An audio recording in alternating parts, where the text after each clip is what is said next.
feeling ko hindi nasayang yung effort ko mula nung nag-start ako sa treatment. And last chemo ko today, always watching your videos before sumalang. Yun ata yung last part na naputol. First of all, congratulations sis. At least, di ba, gagraduate ka na kasi last chemo mo na.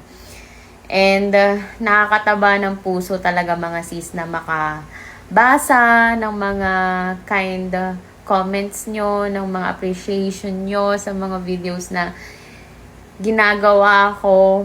Alam nyo, feeling ko hindi nasayang yung effort ko mula nung nag-start ako sa treatment and mula nung nag-decide ako na i-share yung cancer journey ko. Kasi ang dami nyong natutuwa, ang dami nyong nai-inspire, ang dami nyong naglo-look forward sa buhay because of my videos.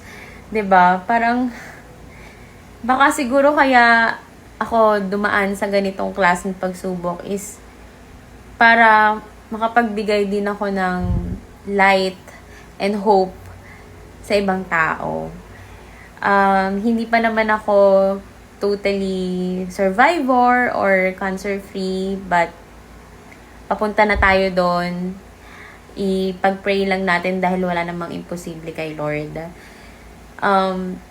Marami pa akong ginawang videos before, yung mga kasalukuyang kinikimo pa ako.